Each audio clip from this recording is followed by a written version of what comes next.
Let's go gambling! Aw, dang it. Aw, dang it. Aw, dang it. Aw, dang it. Yeah, blind boxes are a problem.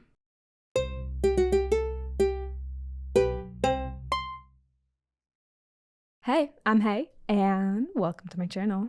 I make videos about culture, media, random questions I have, and other things that pique my interest. So yeah, thanks for being here. Blind boxes are incredibly popular right now. If you clicked on this video, I'm sure you were aware of that. A blind box is a sealed package containing a random item from a themed series. The specific contents of that package are unknown until opened. Each item typically has an equal chance of being inside, though some series include rare or secret figures that are much more difficult to obtain. On the outside, opening blind boxes seems like harmless fun, but behind the cute designs and satisfying unboxings lies something far more sinister. This can easily spiral into overconsumption and gambling adjacent behavior. And yet, people keep reaching for the next box. Before we get to the deep conversation regarding blind boxes, we need to understand how we, as a society, got here.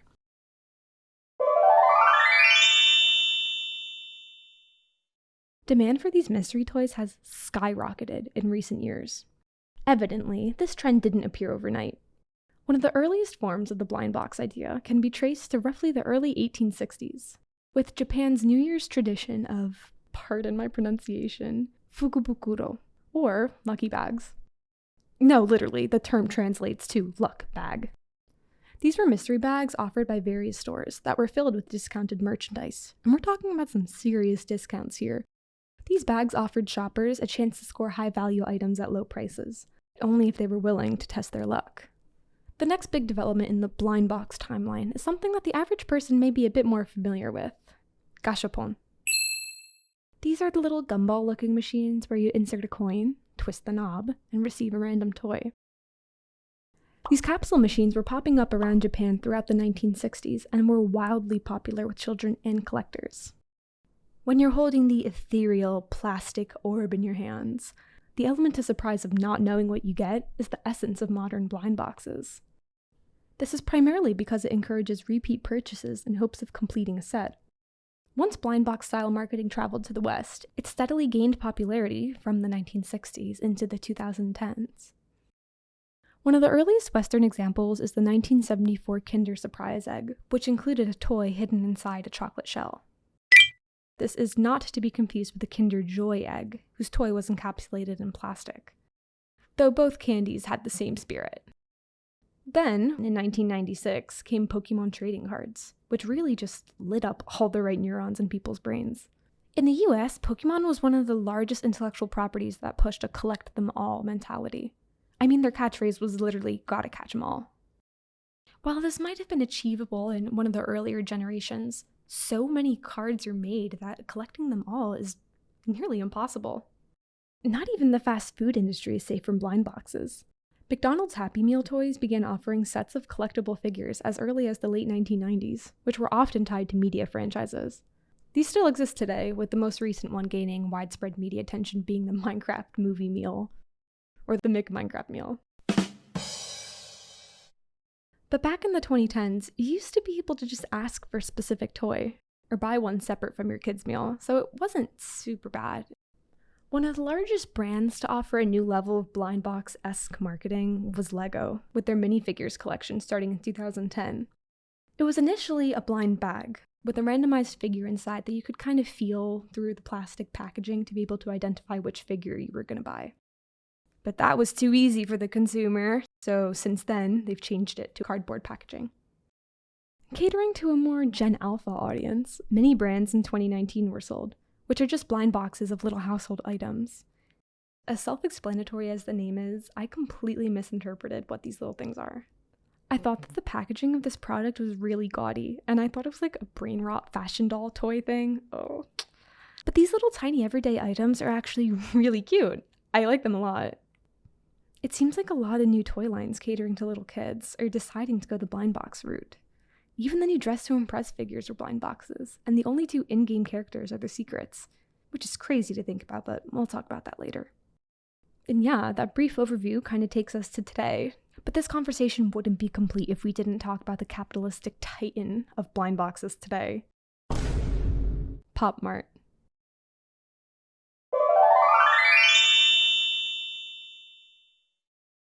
Blind box culture today extends far past the one-off toys I previously mentioned. Blind boxes have exploded in popularity among a very specific demographic. Women, aged 18 to 30, often living in or near a metropolitan area. Wait a second.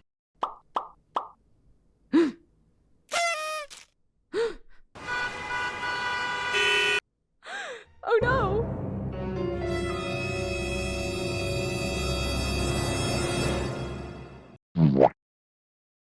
There's so much science and psychology behind buying one of these things, it would take way too long to properly get into. But we can look into a few speculative reasons as to why blind boxes are so popular today. First is that for many young adults, particularly those who grew up being told no to silly purchases, blind boxes are a new type of freedom. Now that the toddlers denied these types of purchases have grown up, they have big kid money now, which means that they can say yes to these frivolous purchases. It's almost like giving a little gift to yourself, which is actually a reason customers buy blind boxes. This taps into the broader trend of kidult culture, where adults reclaim the joy and comfort of childhood products in, well, the modern political climate.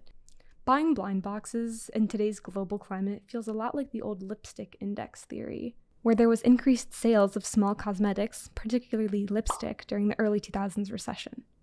The theory that the sales in small luxuries spike during hard times perfectly ties into the fact that blind boxes have become very common impulse buys. But many people have taken blind box collecting from simple impulse buys to a full-fledged hobby. Do not get me started on hobbies. If you want to learn more about how social media impacts hobbies, you can check out my other video, The Death of Authentic Hobbies in the Digital Age. It was really fun to make, so you should definitely check it out after this video. But back on the subject of blind boxes, we need to understand the dominant blind box brands as of posting this video.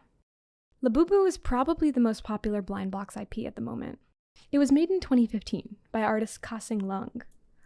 Labubu was inspired by Nordic mythology, and its original toy line was named the Monsters, with Labubu being the name of only one of the characters.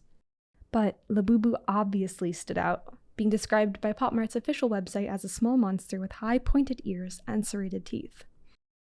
These little fellas exploded in popularity after celebrities like Lisa from Blackpink and Rihanna proudly displayed them as bag accessories. Labubu is so popular that it was even seen at Paris Fashion Week in 2025. Seeing a $40 Pop Mart figure clipped onto an Hermes Birkin brings up one of the most notable Labubu features, the fact that they have a keychain version. This means that proud Labubu parents can display their babies to people around them. These keychain versions are far more popular than their stationary, desk-sitting counterparts. But this is to their benefit and detriment. There have been many instances of Labubu theft, with people stealing keychains off other people's bags. This has sparked a frenzy of people buying protective boxes for their Labubus, and even bags being made with a special Labubu compartment. Somebody even had their car broken into, with the criminal leaving everything untouched, but the Labubu stolen. With so many people going crazy for these guys, a really large fake or dupe market has appeared, which is called Lafufu. I gaggled looking at photos of these things. My god, they are so janky. But they very much do have a demand in the community, as most people may not be able to afford the official Pop Mart ones, much less the outrageous resale prices. These remind me of the fake Sunny Angel I unknowingly purchased. Sorry, it wasn't a Sunny Angel, it was a Snani Egnel. Being that it was the first blind box that I purchased, it very much piqued my interest in the community. That's actually a really good transition point. Let's talk about these little cherub-like helmet fiending babies are actually not affiliated with Pop Mart, which is a relief, because otherwise Pop Mart would just be monopolizing the entire industry. Sunny Angels have been popular for a far longer time than Labubu. Class, I hope you're ready for Sunny Angel 101 right now. There's going to be a pop quiz after. Launched in 2004, Sunny Angels, as we know them today, were based off of Kewpie dolls.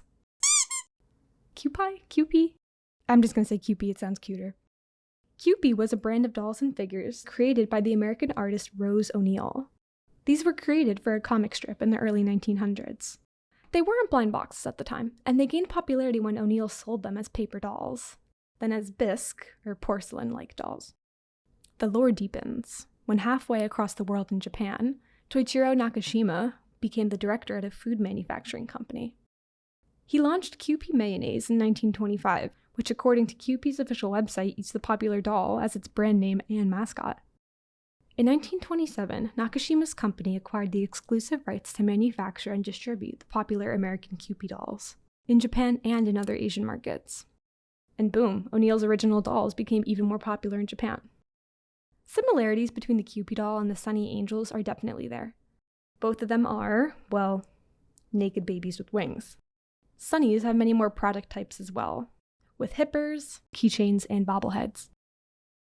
Obviously, the Sunnies have their helmets too, which create the differentiable blind box element of it. Labubu and Sunny Angel aren't the only two brands on the market. Obviously, there are hundreds of other character intellectual properties. But I've been raving about how cutesy and wonderful these little fellas are. Time to get to the dark side of blind box culture. Let's focus on overconsumption first.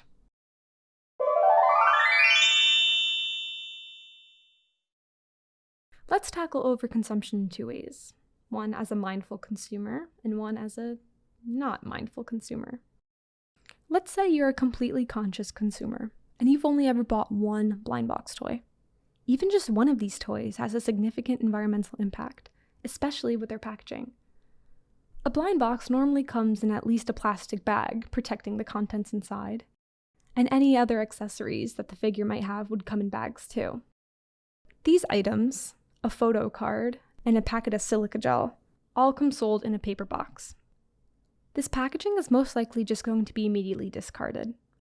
And while the toy inside may be valuable now, it's almost certain that the toy is eventually going to be thrown out. And just like that, the crazy demand for these blind box toys inadvertently ends up being an environmental threat. And looking at it the other way, let's say you're not a completely mindful consumer, and you buy more than one box. Well, you've fallen into their trap. And by trap, I mean marketing strategy. Blind boxes are often marketed as a set, and if you purchase from a reputable seller, the whole set will most likely be displayed right above the individual boxes for purchase. When you're going to buy a box and see all the beautiful figures sitting there like a happy little family, it's so easy to have a nagging thought that just says, I have to get them all. So, you keep buying them, and if you aren't picking out of a freshly opened set, you can end up with duplicates. A lot of duplicates. Let's illustrate this. Let's say out of one blind box series, in a set of 12 figures, you only want 3 characters. For most IPs, you can just buy the whole set to avoid the probability aspect of it. But if you only wanted 3, you're left with 9 figures that you didn't really want. You can maybe trade these with others, or you can give them to your friends as gifts. But regardless, you spent a lot of money on something you didn't really want. Most series often come with a rare figure as well. In a typical 12-figure set, the odds of getting the secret go from 1 in 12 to 1 in 144, which is diabolical. That's less than a 1% chance of pulling it. You literally have a higher chance of getting into Harvard than pulling the onlooker from the Skull Panda Image of Reality series. That's crazy. But companies don't market their products as blind boxes for no reason. There's a very large incentive to market your products this way. In my simplified business brain, if a company was only selling one vinyl figure, not at all associated with blind boxes, then there would only be one potential customer. The people that want to buy that one figure. But if a company creates a product with an equal chance of getting 6 different figures and 1 secret, then they've nearly multiplied their potential buyer base by 6. Sure, they may lose a few consumers who don't want to leave their purchase to chance, but their reach has still been increased. Think about the money being generated from this business model. There's a reason that Pop Mart made $1.8 billion in 2024 alone, according to their annual report. All of this to say, blind boxes and the figures inside of them are quite literally marketed to make your satisfaction elusive, as there's always another box you can try. This overconsumption is clearly bad. But wait, there's something way more sinister at play.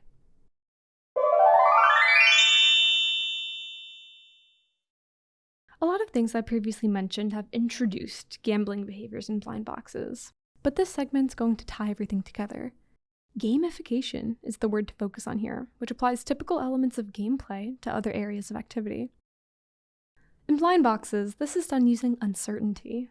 The unpredictability in blind boxes triggers many psychological responses and serves as the catalyst for many gambling issues. First, the uncertainty of what's inside a blind box creates a classic variable ratio reinforcement schedule.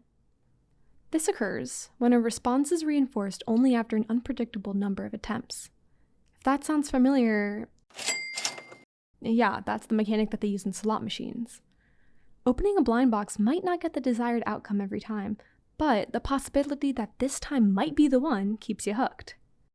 This system is known to be one of the most addictive forms of reinforcement, precisely because the reward is unpredictable. Because of this, some people may be willing to disregard their sunk cost, which is the unrecoverable money that's already been spent on something, whether it's a slot machine or a toy. An example of this is when a person buys 5 consecutive boxes to try to obtain only one figure. Ignoring their sunk cost just enables a compulsive buying cycle. On this note, one of the last things that I want to mention is the gambler's fallacy, which is when people think that a streak, of either good or bad luck, somehow affects what's going to happen next, even when it doesn't.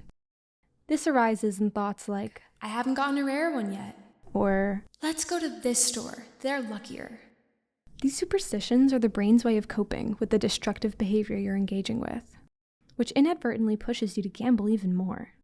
If you think of it like the meme of 2 minor guys in business casual, the gambler's fallacy drives this misinterpretation of probability in blind boxes. The hard truth is that there's no emotion involved in getting a figure. There's no superstition, and pulling a rare after buying 20 boxes isn't proof that persistence works. Each box has the same odds of containing a rare, no matter how many you've opened before.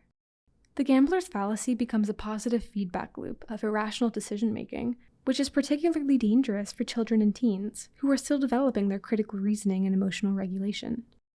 This is coincidentally the same exact target demographic that blind boxes are trying to sell to. And that brings the question, are blind boxes just unregulated gambling? Well, no. In gambling, you just throw your money away with a chance to win something, or get nothing at all, therefore losing money. The only thing that you're guaranteed in gambling is the thrill. With blind boxes, while you still have the thrill of opening the box, you are guaranteed a little toy, whether or not it's the one you wanted. But I mean, this is being marketed to children and teenagers. These demographics have limited financial means, normally coming from their parents' wallets.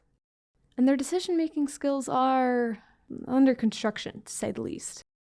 Children have always been a questionable target for aggressive marketing campaigns. Think of cereal and mascots. But teenagers aren't much better. In a perfect world, there would be some sort of consumer regulation that can ensure a fair balance between customer satisfaction and corporate profit. But we don't live in that world. Blind boxes just heighten the modern epidemic of gambling-like mechanics in children's media, things like loot boxes, gacha games, and other randomized rewards. These deliberate decisions by companies simply flaunt their corporate greed most of the time, while blurring the line between entertainment and exploitation. So with all of this psychology and marketing in mind, where do we go from here?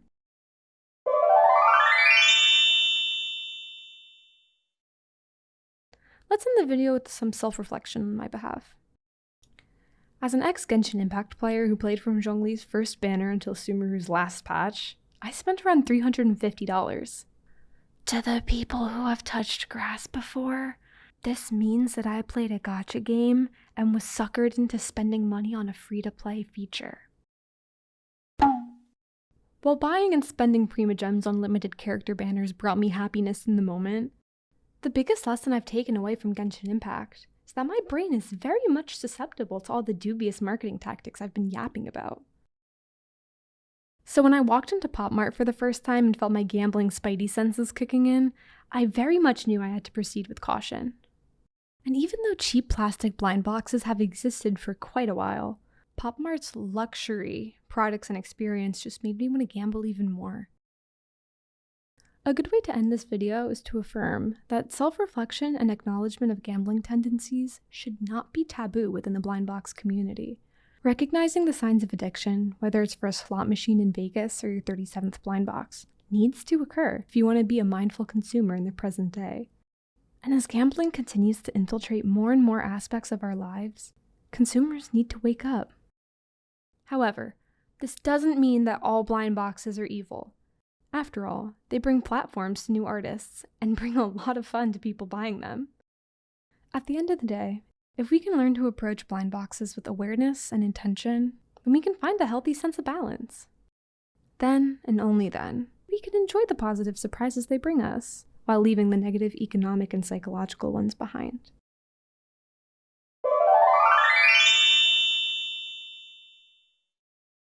But I want to hear what you think. Have you ever bought a blind box before? Do you think that addiction to them is a problem? If you have any unique stories to share about anything blind box related, I'd love to hear them. And I also want to know what everyone's favorite collection is. Mine is Peach Riot. Hee. So yeah, thanks so much for watching this video. It would mean the world to me if you could like and subscribe, and I'll see you in the next one. Bye!